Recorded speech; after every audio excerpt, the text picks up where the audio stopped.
It is 4 p.m. We're bringing you the developing news and the stories behind the headlines. This is StoryCon. I'm Regina Lay. And here are the stories we're watching this Thursday, August 21st.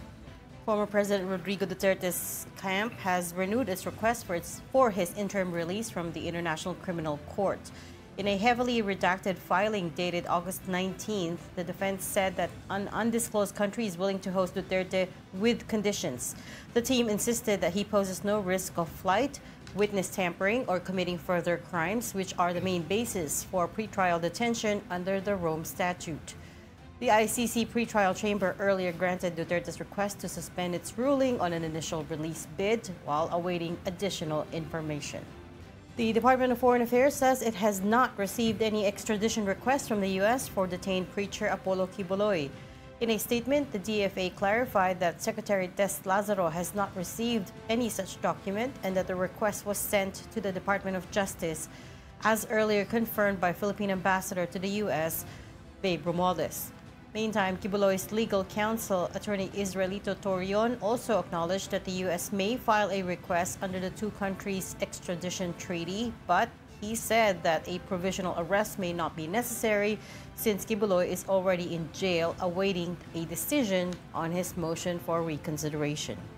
And President Marcos urged Filipinos to reflect on the lessons of history as the nation marks Ninoy Aquino Day today. In a statement, Marcos said the occasion is an invitation to govern with sobriety, conscience, and foresight. He added that the commemoration should strengthen the moral foundation of institutions and promote reconciliation for the country's future. Aquino was assassinated 42 years ago today on the tarmac of the airport, which is later named after him. Moving on to other news, the Securities and Exchange Commission, or SEC, has fined Villar Land Holdings Corporation for its failure to file financial statements on time and for misleading disclosures. In an August 18 order, the SEC slapped the company and its directors with an administrative fine of 1 million pesos each for 12 directors, or an aggregate penalty of 12 million pesos, with additional 2 pesos daily fine until they file the reports. They are likewise served with a 10-day show cause order to explain why the firm's license should not be suspended. Among the directors listed are former Senate President Manny Villar and his children, Senators Mark and Camille Villar. Villar Land is also facing a separate SEC investigation for alleged insider trading over its 1 trillion peso valuation. Vice President Sara Duterte slammed Malacañang's statement that she was a total failure as Education Secretary. Duterte claimed President Marcos tried to convince her to stay when she resigned and that he even offered her another position. She also alleged that the president smelled of alcohol early in the morning when she turned in her resignation letter. Pag-alis ko, nagbeso-beso siya sa akin. Amoy alak siya, whiskey. Doon na-confirm yung decision ko na mag-resign. So, hindi ako ang failure. Siguro, ang failure is yung 10:30 pa lang ng umaga, amoy alak ka na. Matagal ko na pinag-isipan yung pagre-resign. Inisip ko na kapag mag-resign ako, habang nasa administration ako, ina-atake ako. Pag nag-resign ako, dodoble yung atake sa akin. Palace Press Officer Undersecretary Claire Castro hit back at her and denied her claims. Castro said the vice president's statements were aimed at discrediting the president and pushing him out of office. Okay, joining us today, as usual, we've got StoryCon's resident political pundit, Ronald Llamas, who's already giggling kahit na hindi pa nga tayo nag-usap. Which of our news items today did you find funny ba?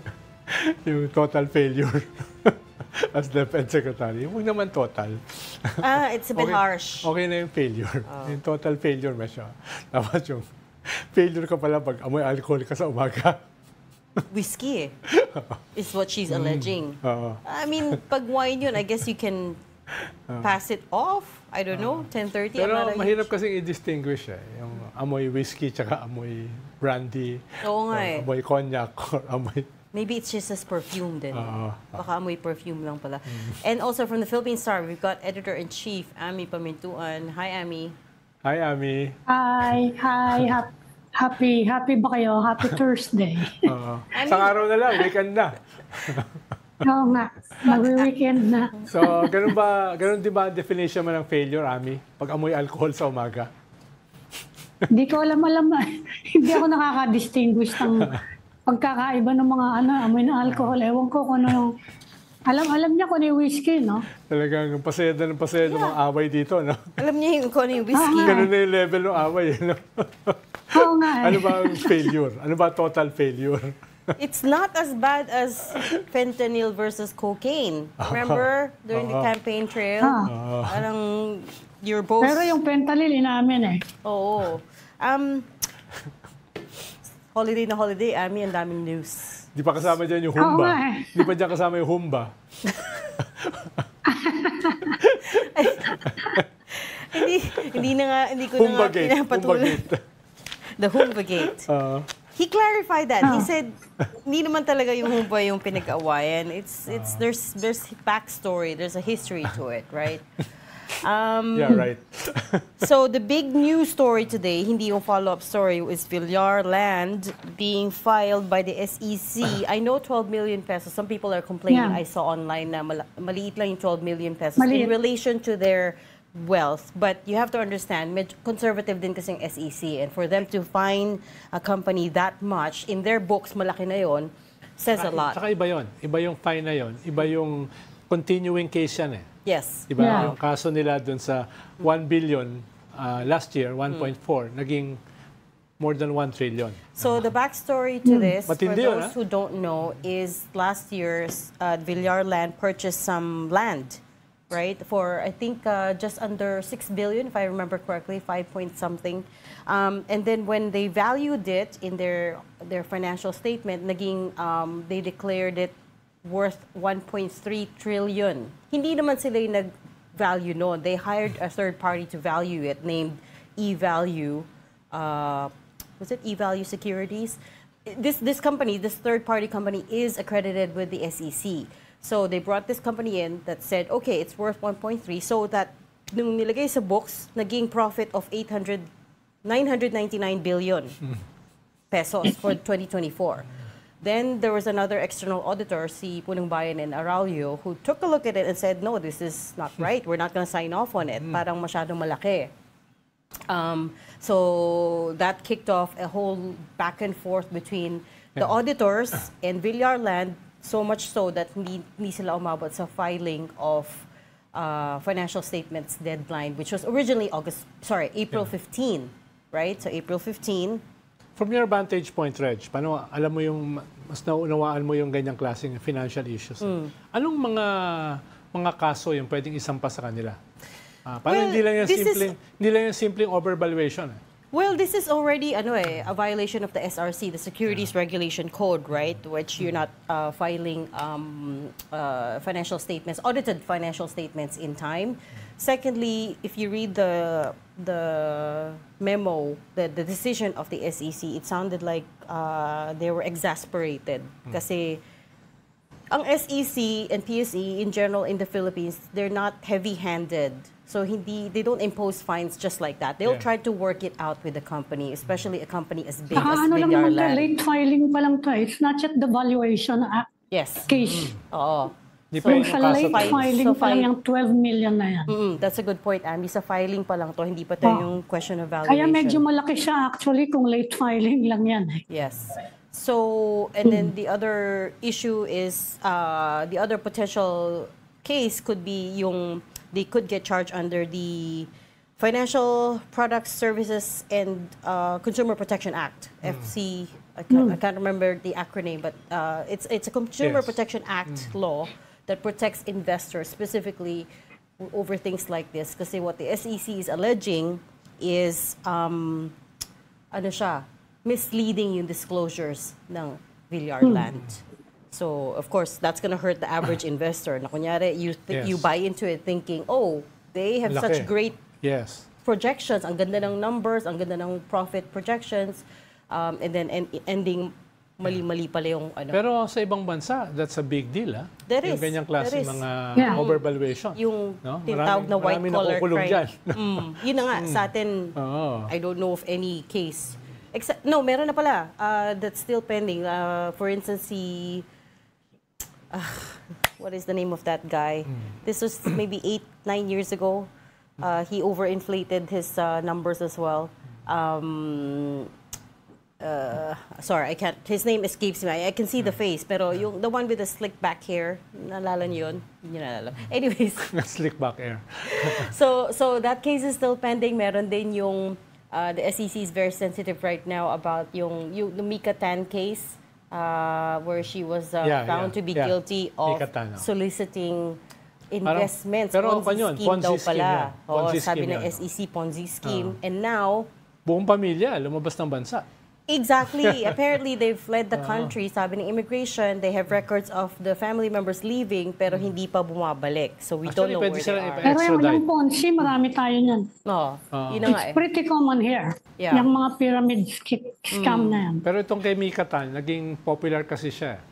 Si Mika. No? At maraming mga investors na pumasok sa kanya. Parang kwan siya isang success story Yes. ang kwan sa Kaya kanya. nga. Kaya nung sumabog itong Karamihan naman scandal, sa mga ganyan, confidence game yan eh. Siyempre, sisikat ka muna bago ka manloko.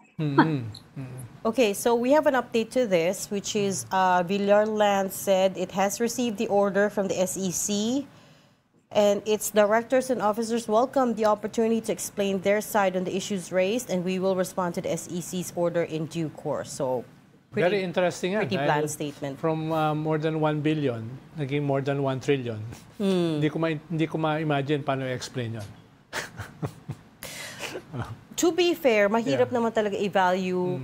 I think it was thousands of hectares. It's very hard to value land as big as that. But then again, the jump was massive kasi if they purchase it for say 6 billion pesos, then you're gonna value it at over 1 trillion, right? So, and because of that, the company became the first ever Filipino company that was a 1 trillion peso company. Then that's a pretty big claim to make. So they need to back that up.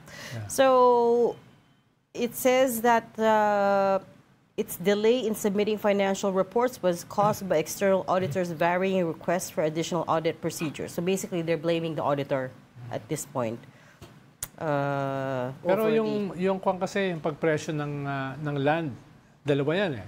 Yung market at saka yung kanya, yung value niya dun sa lugar. No? Dalawa yan eh. Pero even the market price, hindi yung lolobo ng ganun kalaki. Potentially what could have happened there is they forecast future commercial value based on, let's say, I build this and this and that, magbe-build ako ng township, and then that they added that all medyo up. deceptive na yan kung masyado. Wala akong alam dyan. I'm kidding. Okay, so that's the new big story today. And then ngayon na balikan natin yung flood control mess, which we've been following since yesterday. And today our first guest is someone who's also been looking at this issue. Sabi niya he couldn't sleep last night, so he dug up some numbers. We have Philippine Star correspondent Janvic Mateo, who writes special reports on the budget for the Philippine Star. Hi, Janvic. Hi, Janvic. Hi, John Vic. Janvic, kamusta yung editor nyo? Good afternoon. May tanong si Ronald, Janvic. Kamusta yung Sorry, editor I nyo? didn't get the question. Kamusta daw yung editor Hindi niya niyo? ikaw narinig.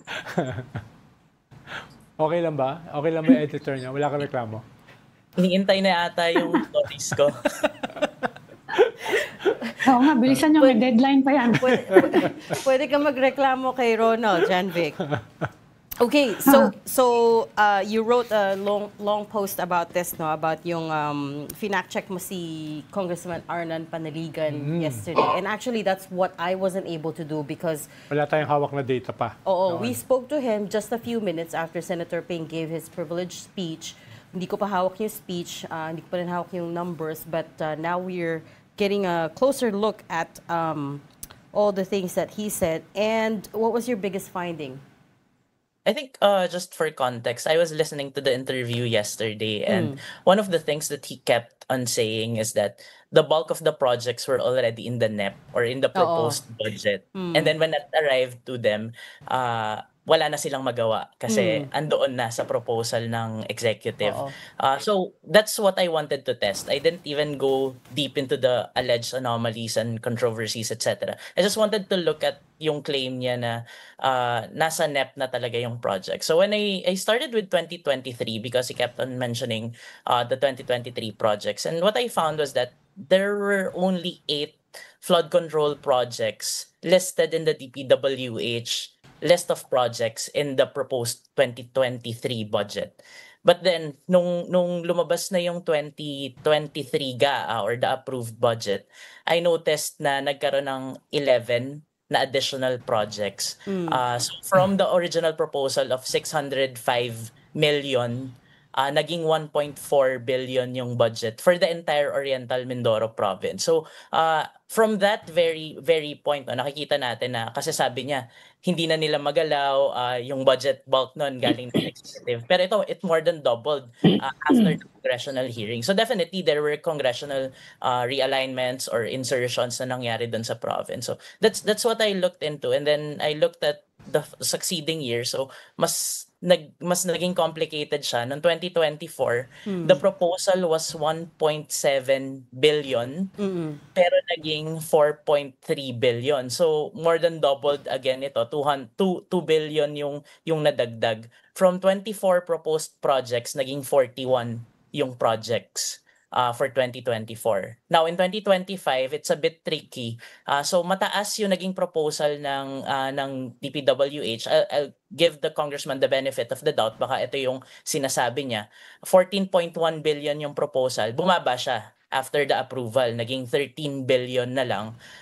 Pero, nakita pa rin natin yung realignments. So, yung 84 projects na proposal ng 2025, 26 yung natanggal, tapos nagdagdag ng 22 projects. So may 80 projects pa rin. So there were still realignments. So parang kung babalikan natin yung sinabi niya na walang magawa yung Kongreso sa pagpo-propose ng flood control projects, parang hindi yun yung nakikita natin if we compare the proposal and the approved budget. So, John Vic, malinaw sa iyong data na hindi totoo yung sinasabi niya na parang sinubo na lang sa kanila yung NEP at wala silang realignment o insertions na ginawa. Well, he acknowledged at some point na may insertions naman, but he was saying wala daw siyang kanilaman doon since he's not part of BICAM or the small committee. So to be precise, yun yung sabi niya. But these numbers are pretty staggering, no? Saka usually, ang usapin kasi ng insertions, hindi naman necessarily na ikaw yung nandun eh. Ipapakiusap mo yan doon sa nandun. Ibubulong mo. Bubulong mo yan. Yun ang nature na insertions. Bulungan yan eh. Yan ang problema natin. Hindi nga malaman kung sino yung nagpo-propose. Walang minutes, walang records. At kung meron mang nagpo-propose, wala namang record keeping yan eh. Hindi siya nakatape, wala siyang surveillance video. Yan ang pinag-aawayan ngayon dun sa House, di ba? Yeah. Asan ba yung record ng small committee? Yeah. Sabi Actually, yung small committee na-absorb na daw ng committee on appropriations. Paano yun? Pero actually, Ami, may record dyan eh sa BICAM. Ang mahalaga, mailabas yun. Paano, halimbawa, kahit iba yung nagpasok niyan, alam mo kung sino yung nagpasok. May record yan. Pero ang problema natin ay ayaw ilabas yung record ng BICAM. Yun yung problema. Hindi natin alam kung sino member ng BICAM. John Vic, coming back to your table, what's very striking is yung numbers jumped exponentially from 2024 to 2025. So kahit pa NEP, kahit pa GAA, take a look at the numbers. From 2024, we went from 1.7 billion sa NEP, naging 14 billion is what the executive proposed. Tapos sa GAA naman, it went from 4.3 billion to 13 billion. So those are pretty hefty jumps. What insight do you have on this? This is very surprising din. No? I was looking at the list of projects. Nung 2023 kasi, sabi ko nga initially, hindi ako makatulog lang. So, 8 projects lang siya. So madali lang ilista. Tapos pagdating doon sa 2025, biglang 84 projects na. Ang dami na nung projects, no? So nakakagulat siya. And then if we're looking at going back to what the congressman said yesterday, sabi niya mahaba raw kasi yung river. So pag tinignan natin yung listahan ng projects, merong downstream left side, upstream left side. So ang daming similar names pero probably iba't ibang location siya. Same river pero iba't ibang barangay. So we are seeing an increase talaga. We saw an increase nung 2025.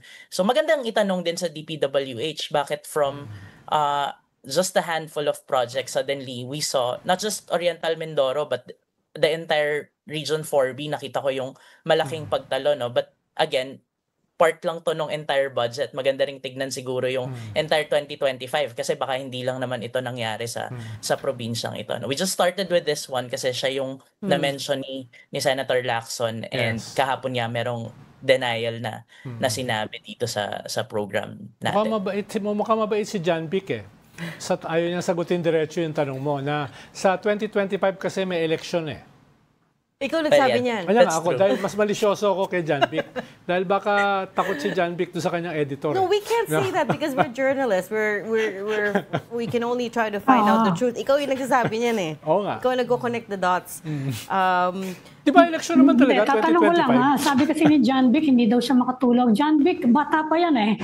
Bata pa, mga younger generations to. Common ba yung feeling na yan, John Vic, sa generation mo? Nag-uusap-usap naman kayo, di ba? Kayo mga and you are teaching in UP, no? Puro bata yan. Ano yung mood ng mga bata? Sinusundan ba nila tong mga iskandalo to? After all, taxpayer na rin pati mga bata ngayon, di ba? It's surprising looking at these numbers. I think if I look back at this post, bulk of the shares galing sa mga estudyante ko rin. And one of the things na pinag-aaralan din kasi namin ay paano i-report itong budget. And we can see yung interest ng mga kabataan to look at the numbers. And one of the things na lagi naming sinasabi, nandyan kasi yung dokumento. Kailangan mo lang ng konting patience na isa-isahin yung mga numbers. And yun nga, yesterday kasi when I was listening to the interview, I was traveling, so napapakinggan ko lang. Natatawa na lang ako dun sa sinasakyan ko nung naririnig ko nga yung mga sagot na hindi alam kung bakit nagkaroon. Pagdating sa GAA, nandyan na lang siya. So parang thank you from the people of Oriental Mindoro na andito na yung pondo. At least ganun yung pagkwento nung congressman yesterday. Is there a way, Jan, to because yung GAA, of course, that's public information. We can parse through that line by line. Pero I guess throughout your research, anong parts of the process are most opaque to you? The ones that you struggle with the most in terms of getting the information. Kasi there's at the very start, NEP, we have access to that. The GAA, we have access to that. It's the magic happens in between. So anong part of the process is most difficult for you? Tulad nung nabanggit kanina, yung small committee, yung insertions. Kasi ang hirap, small committee and BICAM, no? Hindi natin nakikita sino ba talaga yung nag-propose, saan ang galing yung proposal, bakit nagkaganito yung proyekto, bakit may tinanggal, bakit may dinagdag. So that's number one. We don't know where the funds came in, where the projects came from, saan kinuha yung funds, etc. Another would be the unprogrammed funds. Kasi walang listahan yung unprogrammed funds nung budget. So hindi rin natin nakikita kung ano ba talaga yung mga listahan doon na nakaabang yung mga proyekto. Syempre, beyond this, budget pa lang kasi to, no? So hindi pa natin nakikita yung project implementation. Hindi pa natin nakikita yung entire list. Sino-sino yung mga nakakuhang contractor. I think the latest website of the President is a good initiative to track that down. So ang next siguro ay balikan itong mga proyekto dun sa mismong lugar to check. And hindi natin kaya yun na tayo-tayo lang. No? Maganda nga talaga na even the public would be harnessed yung kanilang participation to verify the projects moving forward. John Vic, on the bigger picture kasi, nabanggit ni Senator Ping Lacson, ang daming budget na halos eksakto. Diba? Eksakto, walang butal. Iba-ibang lugar, iba-ibang project, pero pare-pareho yung number. At nakita rin ni President Bongbong yon. Sabi niya, this is impossible na mangyari. Diba? Diba, usually nangyayari yan sa BICAM eh. Dahil sa BICAM, ang lalaki ng mga pondo na nare-reallocate mo eh. Yung galing sa PhilHealth, mismo galing sa doon sa foreign assisted ng mga pondo, nare-reallocate mo doon sa BICAM eh. Kaya very crucial na malaman natin anong nangyari sa BICAM. Hindi lang naman yung NEP ang nababago ron eh. Ang dami nagulat ako, pati foreign assisted nababago ron That's right. Regarding dun sa budget, napansin ko nga dito, noong 2023, may nadagdag na 2 big ticket na 300 million sa nauhan. Yun, siguro isa yun sa nire-refer ni Senator Lacson. Tapos the succeeding years, parang naging, at least for this province, naging ceiling siya, yung 300 million. Nauhan is actually in the district of Congressman Panaligan, yes. Diba? Yes. Yeah. Sorry, go ahead. Yes, and to be fair, Nauhan is the biggest municipality in the province, but we don't know if that is enough to justify yung ganun kalaking projects amount ng projects na nakuha nung municipality na yun. And tama si Sec Ronald na parang pare-parehas 250 million, 200 million, walang butal. Merong pailan-ilan na may butal. So magugulat ka bakit the rest parang nakasakto lang yung allocation. John Vic, ang pinaproblema, ang tinatanong ng mga tao, kung may mapaparusahan ba? Kasi tayo, journalist tayo. Sinasabi nga ni President Marcos asan ba yung mga investigative journalist? Kahit meron kang dokumento, meron kang mga tao, meron ganyan, pagdating sa korte, bakit hindi pa rin mapatunayan? Ano yung kulang natin?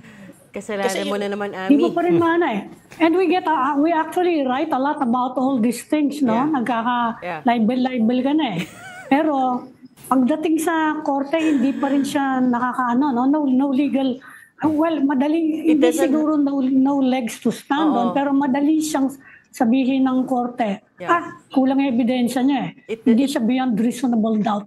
Ano yung nakukulangan mo? Ikaw, naghahanap ka lagi ng mga facts Ano yung pinaka-mahirap kunin para magkaroon ng direct link? I think even if available yung documents, the core documents like the budget, sino yung contractor, maybe may mga resibo like yung pinakita ng presidente. Pero mahirap patunayan halimbawa yung allegation ni Senator Lacson na may hatian ng porsyento kasi hindi naman nire-resibuhan yun, di ba? Or kahit na makita mong substandard yung isang proyekto, binawasan ng pondo, kinupit, napunta dito, walang paper trail yun. So yun yung isa sa madaling lusot ng marami dahil hindi nakikita yung paper trail.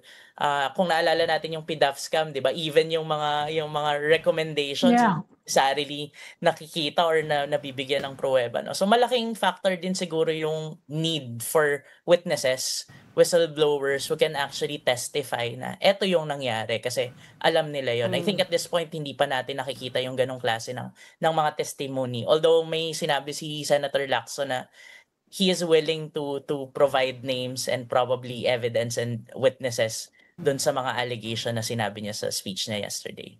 Ano, ang didiinan mo dyan, John Vic, yung mga DPWH, yung mga district engineer, na kung gagawa ka ng deal sa kanila, na mas yung kaso nila ay mas mababa, kung te-testify sila laban dun sa mga principal, yung mas malalaki yung responsibility dun sa anomalya. No? Usually, ganun naman ang ginagawa dyan na didiinan mo yung mga vulnerable na malinaw yung merong paper trail, may ebidensya, and then sila yung mag-expose dun sa, sino ba yung kausap nila ng mga politiko? Only if they squeal. What if tumakbo na? Or what if, I mean, some of the ones that Senator Ping showed, for instance, ano yun, Darcy and Anna, wala naman mahanap na records, right? They went to the site where the office was supposed to be and there's nothing there. Paano mahabulin yun, right? And then the other thing with this web of corruption is, tama si Ami, it's going to be very hard to pin down the source of funds. Kasi, of course, in Congress, wherever the money comes from, I mean, nobody signs anything, right? Even in the provincial government, it's not like, you know, kunyari, may nabayaran na governor or mayor, it's not like they're gonna sign something. Pero may paraan dyan ang Commission on Audit Dahil matagal na nilang kabisado yung ganyang sistema. Kaya... sabi ni Ping Lacson, kasama yung auditor. May, Diba? may 1%. 0.1 to magkano yan? Pero Percent. pero Ami, kumpara kasi Oo. sa ibang ahensya, hindi naman ganun karami. Halimbawa, kumpara sa DPWH, mas hindi naman ganun karami sa COA. Kaya nga, Diba? 0.1% lang. Maliit lang. Kaya marami dyan, hindi Problema. kasabwat. No, kaya marami rin yung naglalabas ng notice of disallowance, di ba? Marami yung naglalabas. Yung ganun ba? Hindi, pero isipin mo din, Ronald, kung si Ping Lacson, nakuha daw niya yan kaysa sumbong sa Pangulo eh. Sandaling-sandali, nakuha niya yan. Kung yung auditor nagtatrabaho, bakit hindi nila nagawa yan? Tama. Tama. Ikaw, John Vic, what do you think of the website? Kasi Nakatulong ba sa'yo? you get information from all sources, right? Nakatulong ba yung sumbong sa pangulo.ph? Initially, yung information very helpful, lalo na kung gusto mong sundan yung mga contractors. Maganda siyang initial na nandun yung listahan ng contractors. Pero isa rin sa napansin ko, hindi pa lahat ng proyekto nandun. So one question na gusto kong itanong sana ay, ito bang mga nasa listahan ng project ay na-implement lahat, na-bid out lahat? Kasi baka kaya wala pa dun sa listahan, dun sa sumbong sa Pangulo website. Kasi hindi naman pala na-implement. So maganda ring tignan. So kung hindi na-implement, nasaan yung pondo, naka-lodge pa ba siya somewhere? Or ayun nga, magandang balikan din talaga. It's a good source of information. But definitely, we need more, lalo na yung sa insertions kung babalikan natin yung mga funding. So it's just a good starting point, but you still need to put in the legwork, basically. Yeah. Yes. What about sa COA website or COA? I don't know if you have access to that. Do you have access to the COA reports? I've been reading through. I haven't read itong sa specific sa flood control, but I tried looking at yung previous na audit reports ng DPWH and even yung mga provincial, no.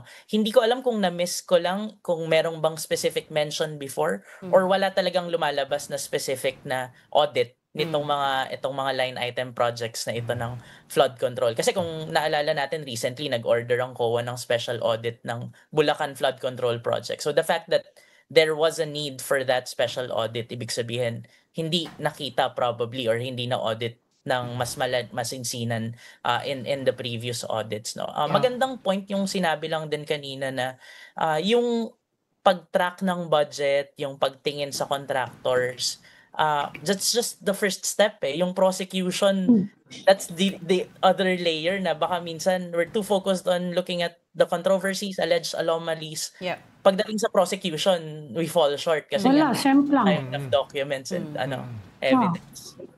I mean, that's Saka medyo matagal ang records ng COA maglabas Yes. Nilalabas nila pero medyo delayed sila kasi nag-iingat sila. Pwedeng nagrereklamo ang mga remember si Rodrigo Duterte noon paulit-ulit sinasabi. Yeah. Bakit labas ng mga premature report, hindi pa naman kumpleto, hindi pa daw napapasagot yung mga ahensya, yung mga ganun-ganun ba? Merong ganyang mga Yes. hindi naman palusot pero it's the process No, di ba, during that time, si then COA Chair Michael Aguinaldo was under a lot of pressure from Duterte. Pinatawag pa nga, di ba? This was Bakit daw during the whole, labas ng mga premature quote-unquote this was during the whole premature Pharmaly dahil mess. hindi pa daw nakakasagot. Oo. Meron naman daw time given yung mga Yeah. agency to answer, Yeah. to present documents, ganon. Kaya hindi siya kagad makukuha. Yeah, exactly. Ang huling tanong na lang dyan, Vic, may bonus ba kayo dyan pag natapos nyo na maayos yung report? Okay. Tatanong ko po kay Ma'am Ami after. You can do it Hindi now. ako si Marichu Villanueva yun. Let's put Siya her na on the yung mga spot. reporter. Ano na, Ami? He did great investigative work. Okay, kaya nga tinatanong ko kung may bonus. Okay. Kaya niyo kay Marichu. We'll leave that there. Thank you so much for talking to us, John Vic Mateo, Philippine Star correspondent. Salamat. Salamat, Thank you John for Vic. your reporting. Thanks, John Vic. Thank you for having me. Okay, we need to go on a very quick break. You're watching StoryCon on One News. Please stay with us. We'll be right back. Welcome back. We've got the developing news and the stories behind the headlines. Welcome back to Story Conference, the StoryCon. I'm Regina Lay. Still with us, Ami Pamitun of the Philippine Star and Ronald Llamas, our resident political pundit. Also joining us this afternoon on this holiday, we've got COMELEC Chair George Garcia. Sir, good afternoon. Thanks for joining us on a holiday. Magandang hapon Hi, po. Chairman. Magandang hapon po sa inyong lahat, Ma'am Ami, Sir Ronald, Sir Virgil. Magandang hapon po. Good afternoon, Chair. Sir, nasaan ka?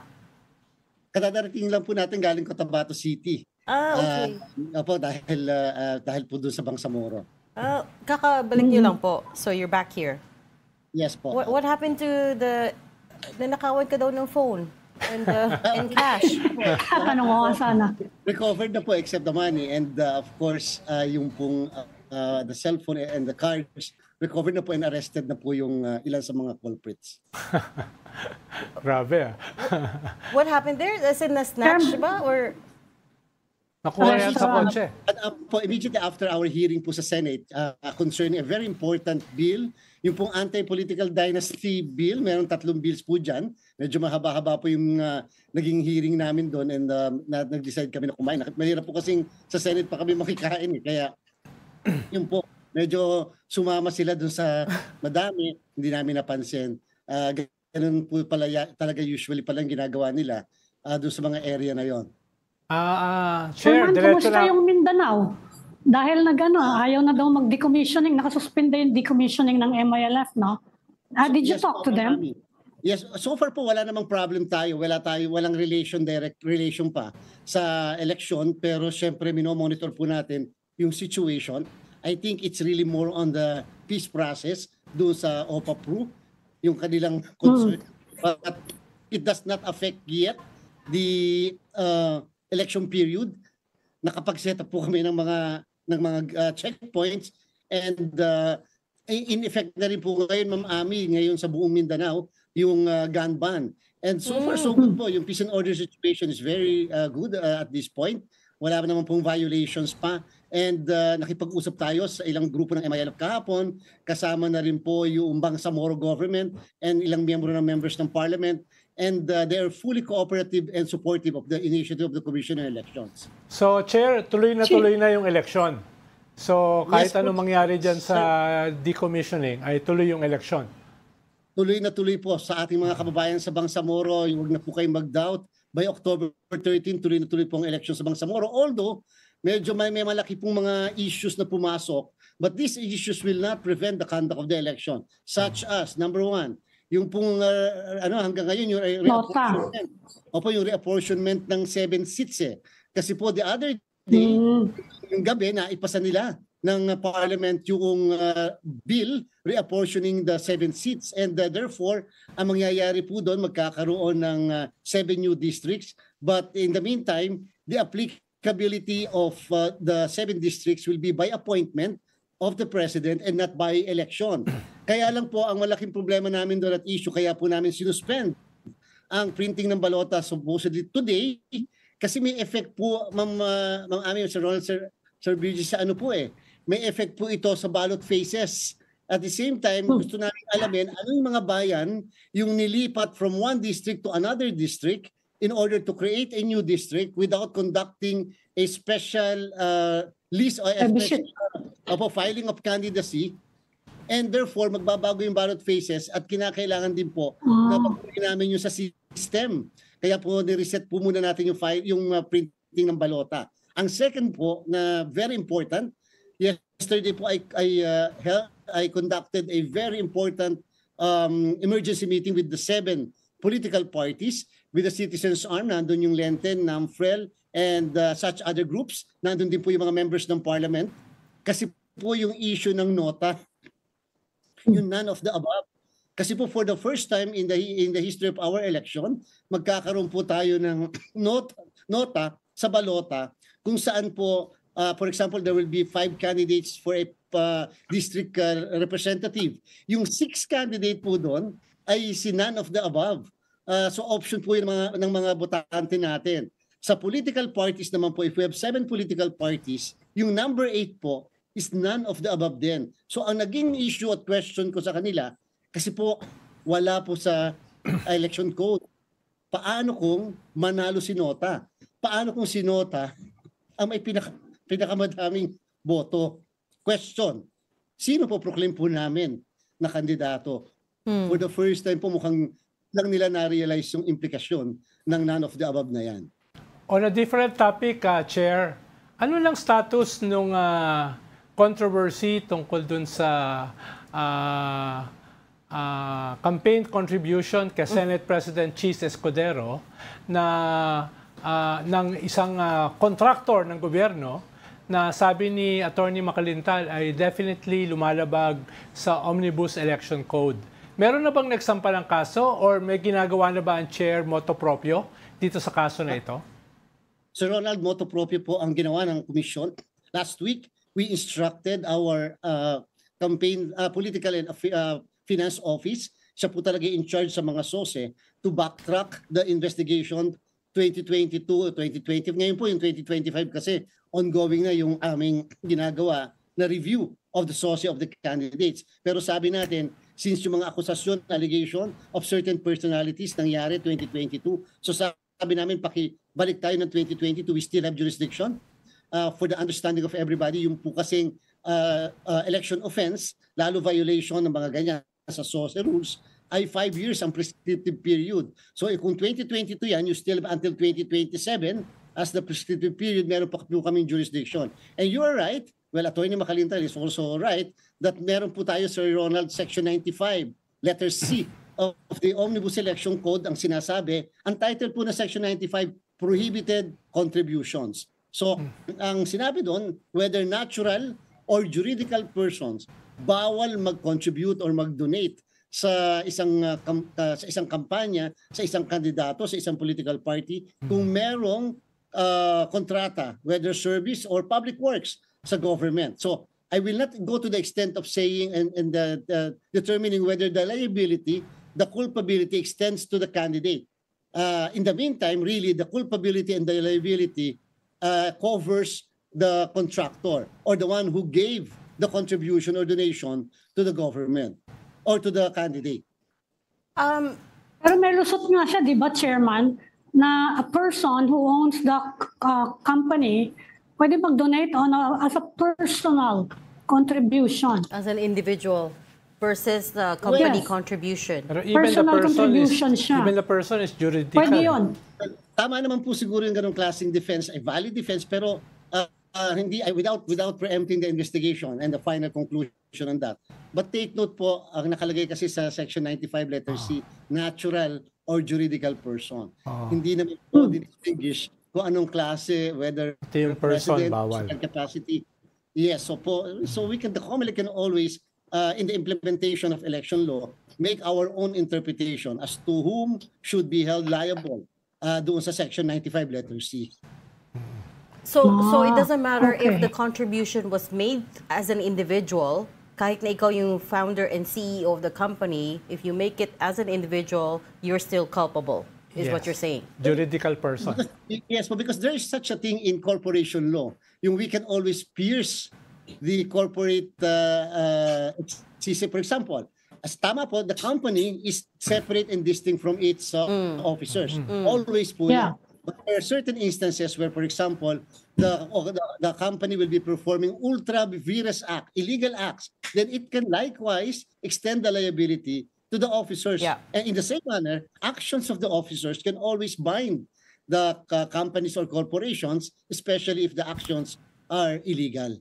You said the culpability lies with the contributor, but shouldn't it lie with the candidate? They accepted it.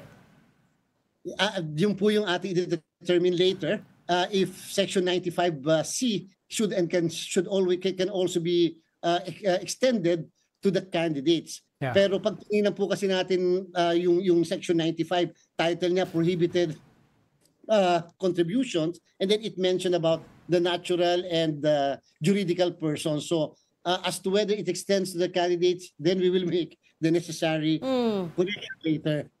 I think we have to be a bit stricter about that because don't all candidates sign an understanding, a document to say that yes, they understand, they will abide by all election laws of the land. So this is a very clear election law of the land, right? So in a way, nag-violate sila. Attach po yung document na yun. Kaya nga.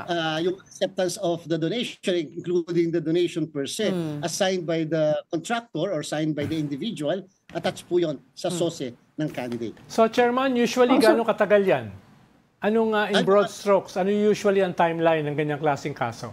Mga 2 to 3 weeks po ang ating binigay kasi nga po at least pinpointed naman po namin yung individuals. Ang sabi lang po natin, we should not only focus doon sa personality na lumabas the other week, but it should likewise extend to other personalities. Kasi nga po, it's really so unfair if we will be focusing only doon sa personality. If there are other contributors na contractors, alam niyo po ang problem natin. Pag binasa natin po yung social law, ang sinabi lang po is what is the profession or the occupation of the donor. Ang sabi po ay pwedeng businessman lang eh. Hindi naman po naka-reveal kasi doon kung yung businessman, contractor pala ng government yun. Public works or service. And that's the reason why we really need the help of the public. Kaya for the first time nag-publish tayo ng SOSE para po matulungan kami. Sabihin, yung businessman na yan, hindi yung businessman na nagbebenta lang ng kung ano. Businessman yan na engage sa government project. May nakuha na ba kayong mga tip ngayon? Kasi malaki scandal siya ngayon and it's in the headlines. Meron na bang mga nagtitip sa inyo na, itong contractor na to, nagbigay dyan sa kandidatong to? Have you been receiving those tips? Meron na po simula nung maging controversial yung issue. Naging napakalaki yung issue na yan, contract sa government. And that this is what we are telling the people. This is the high time na brought up yung issue ng Section 95, prohibited contributions, bawal pala. Eh nung nagpa-practice ako, Ma'am Ami, wala akong na-defend na ganyang klase na case. Wala rin ako na-filean na individual concerning that. Eh kasi parang acceptable kasi before acceptable na merong talaga nagbibigay at laging ini-invoke yung private capacity. I may be the president of the company, but at the same time, I am also an individual, a friend, a classmate, and therefore I can give financial help or support to a candidate. So mga ilan ng mga kandidato yung mga nakukuha yung tip? Mga ilan na kaya yung apektado? Mga tatlo pa po ng mga candidates for national office ang nakikita natin. Meron po sa amin nag-tip sa Bulacan. So sabi, tingnan namin, incidentally, yun yung maging mainit na issue ngayon doon sa bandang area na Bulacan. Narinig ko rin yun, yung Chair. Yung kamag-anak, pwede magbigay yung kamag-anak. Kung kamag-anak, contractor, pwede mag-contribute? Sa ating pong family code of the Philippines, ang mag-asawa nga po, bawal bawal mag-donate sa bawat isa. And doon sa contractor, wala pong distinction kahit po yung binanggit ng Section 95, hindi naman po sinabing except if the contractor or the donor is related. Ay related, wala po naman nakalagay doon. Basta na sinabi, natural or juridical person. Yeah. Actually, I'm glad you brought that up, and that's actually why we invited you today, Chair, because the other night I went to your website to look for sources to cross-check it with the top contractors that President Marcos enumerated. Wala naman laman, sir, yung website. I mean, you can only see senators, party lists, and political parties in terms of the filed sources. And when you go into each person's name, all you can see is how much they declared in cash, in-kind contributions, but it doesn't give you the breakdown on who gave what. Are we ever going to get that information?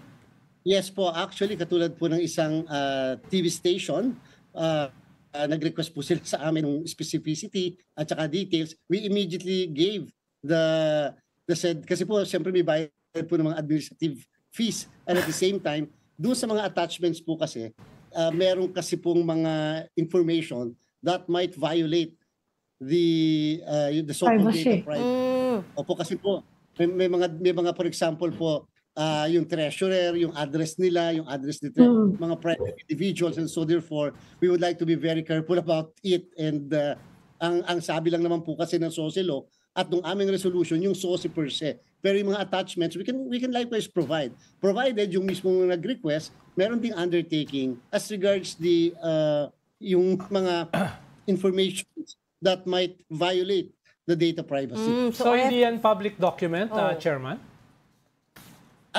Ginagawa na po natin public basta may request po kahit paano para matrace lang po natin yung pong culpability rin kung sakasakaling ikalat yun. Like for example, if it will be used for investigative journalism, wala po tayong problem dyan at we will easily give in. In fact, ngayon po once na nag-request, binibigyan lang namin yung sarili namin ng mga 3 days, we will immediately give the details, the other documents Oo. as attached in the SOSE. So I have to ask for it pa pala. Dapat akala ko ba- investigative journalism. Akala ko ba, Chair, sabi mo at the start of the election that you wanted, during the campaign, that you wanted the public to be part of this process. You want them to report, mali, look at your candidates, look what they declared, see if there's any inconsistencies. So how can they do that if we don't publicize it, right? Yeah, well, yung initial na publication po natin, which is actually the main SOSE by itself, siguro hinahanap po natin yung mismo mga attached documents dun sa SOSE. We will provide that naman basta may Pero request, hihingin for example, pa. if the Philippine Star will request, then we will definitely allow the giving of other documents. Pero at least yung SOSE per se, we nasa website natin yan, kahit paano that can be the basis. Tama po kayo, maaaring wala dun yung mga specifics na sino ba talaga yung mga nagbigay na yan, yung individuals na yan. But again, we will have to really balance lang po yung issue lang ng data privacy. Kasi po, yung data privacy, yung law natin on data privacy versus yung SOSE law, mas latest po kasi yung data privacy law natin kaysa doon sa SOSE law natin. And so, that became problematic to us. Pero yung katulad ng PCIJ, kahit po yung right to know right now, we always give these documents to them. Okay. I will file a request soon. Investigative journalist ka ba? Chairman, linawin ko lang sinabi nyo you are looking at 3 national candidates. Senador yun Wala namang ibang national candidate. 3 more apart from 1. Bali 4 na senador. 4 senators. Linked to contractors' contributions Yes po, basta po ang sa amin is yung mga contractors who gave contributions to the campaign this year. Yes po, because of the reports that we receive coming from the public. And so titingnan lang po naman in 2022 saka ngayon. 2022 lang po muna, Ma'am Ami. 2022 pa lang. Okay. Yes, wala. Yung 25 po kasi, alam niyo po, 42,000 candidates lahat yung nag-file ng kanilang SOSE. And we have 61 candidates for senators. Actually po, ongoing na sana yan. Kaya lang, sabi natin doon sa opisina na in charge, sandali, pakitingnan niyo muna yung 2022 kasi nga po, mainit yung issue and we don't want to be blamed by the public na baka hindi man lang kami kumikilos. Kaya sabi namin, focus muna sandali sa 22 and then we can go na sa 2025. And you'll be ready with a decision and your finding within 2 to 3 weeks' time from now? Definitely po, we will have to write a letter addressed, for example, to the contractor for the contractors to explain their side naman in case we will confirm that indeed these individuals are contractors or yung company mismo or companies mismo nila ang nagbigay, hindi lang pala yung individual. Yeah. Okay. Okay, we'll leave that there for now. We've run out of time. Thank you so much for joining StoryCon again on this holiday. Comelec Chair George Garcia. Salamat, Chair. Thank you, Chairman. Thank you for joining StoryCon today. Ami Pamituan, Editor-in-Chief of the Philippine Star, and Ronald Llamas, a resident political pundit. Join us again Monday. Sorry, I thought it was Friday. Join us again tomorrow, 4 p.m. for StoryCon. I'm Regina Lay. We are One News, all sides, all the time.